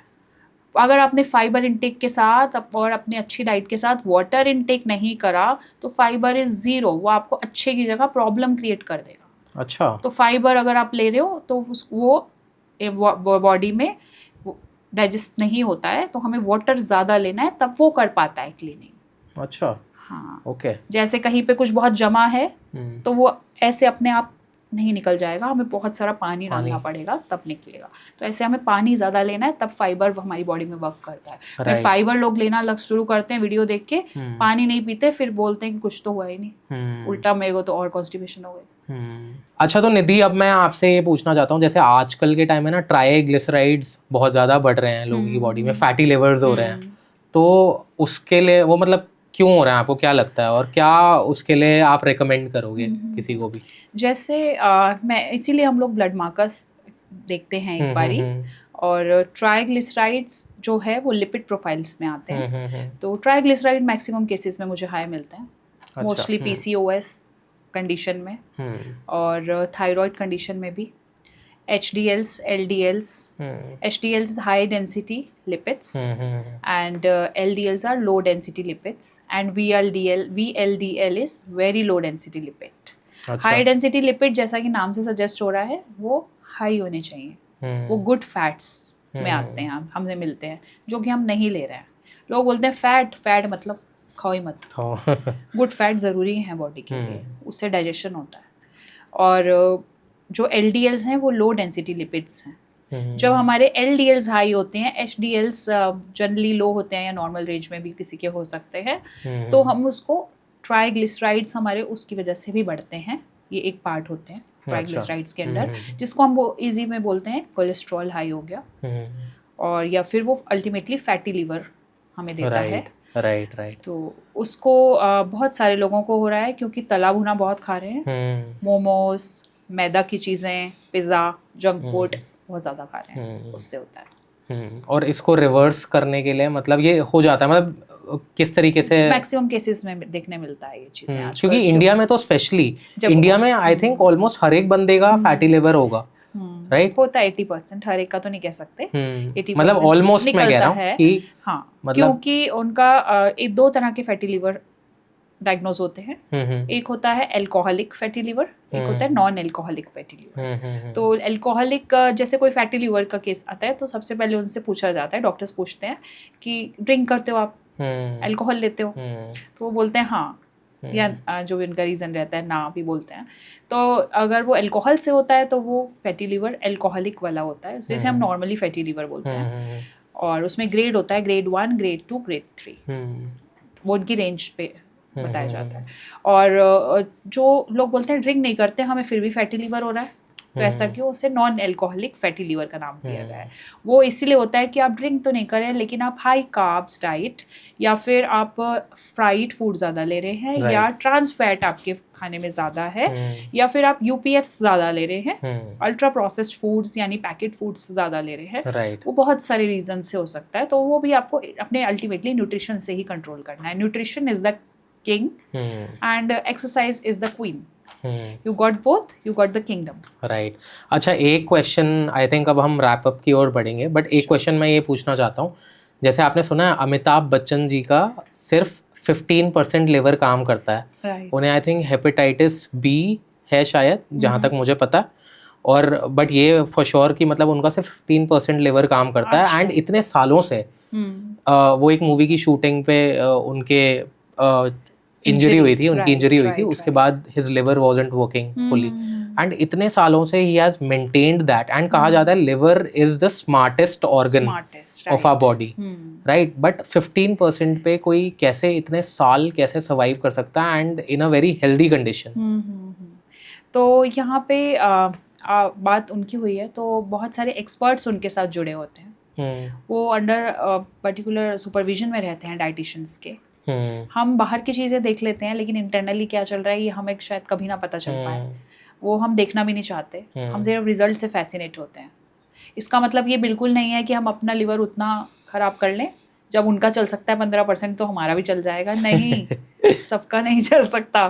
तो हमें बहुत चीज़ें कंसीडर करनी होती हैं। Ultimately nutrition is the solution. वो उतना हेल्दी डाइट खाते होंगे, किसी को भी फॉलो या कॉपी करने से पहले ये देख लीजिए कि उनका लाइफस्टाइल क्या आपकी तरह है।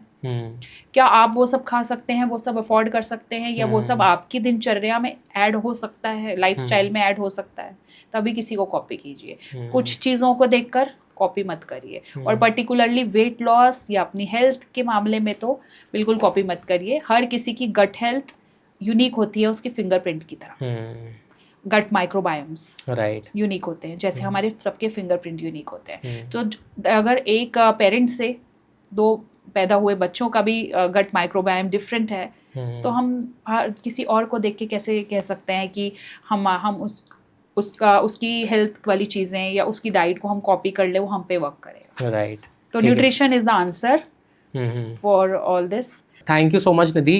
एंड करने से पहले मैं ये चीज़ तो दोबारा मेंशन करना चाहूँगा कि your life, I guess it's been an inspiration for many who are watching us अभी भी, है ना? जिन्होंने हमें एंड तक देखा वो जान गए होंगे कि किन किन चीज़ों से आप गुजरे हो, क्या क्या चीज़ें आपने देखी है, उसके बावजूद आप यहाँ पे आज बैठे हुए हो।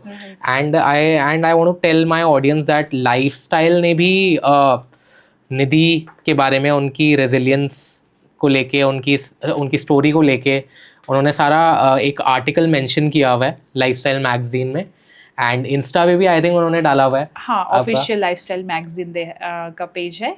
ये हार्ड कॉपीज उन्होंने मेरे पास 3 hard copies as a gift. Right of course, मतलब you know she is an inspiration to many, and again it was a pleasure chatting with you Nidhi today. Thank you, same here. बहुत मज़ा आया, बहुत सारी चीज़ें हमने जानी, बहुत ज़्यादा इन्फॉर्मेटिव पॉडकास्ट था, एंड आई रियली होप कि हमारे ऑडियंस को भी बहुत ज़्यादा इंसाइटफुल लगा होगा आज का एपिसोड, और बहुत कुछ उन्होंने सीखा होगा अपने बारे में, वेट लॉस जर्नी अगर कोई करना चाह रहा है, या फिर गट हेल्थ के बारे में। बस जाते जाते एक बात मैं कहना चाहती हूँ कि यहाँ बैठे हैं, हम बात कर रहे हैं, ठीक है, कुछ कारण होगा, तो यहाँ बैठ के अगर हमने किसी एक व्यक्ति के जीवन को टच करा, या कोई एक हमसे किसी एक गांव के कोने में भी इंस्पायर हो पाया, तो हमारा एज अ न्यूट्रिशनिस्ट मेरा यहाँ बैठना, आपका यहाँ समय देना, हमारा वो सफल है। अगर हम किसी एक व्यक्ति के जीवन में भी बदलाव ला पाए, जो चीज़ें मैंने झेली, यदि कहीं किसी कोने में कोई और झेल रहा है, तो कहीं ना कहीं उसको होप मिले। बिल्कुल। और मुझसे या किसी और न्यूट्रिशनिस्ट से वो न्यूट्रिशन की इंपॉर्टेंस समझ के जुड़ना चाहेगा, डेफिनेटली, तो उसके लिए फ़ायदा है। एंड निधि का भी मैं कॉन्टैक्ट नंबर और सोशल मीडिया लिंक्स डिस्क्रिप्शन में डालने वाला हूँ, तो आप उनसे कॉन्टैक्ट कर सकते हैं और आप गाइडेंस ले सकते हैं। And so at the end, I would like to request you all to please like, subscribe and share. And with this, we'll end the podcast. Thank you so much, guys.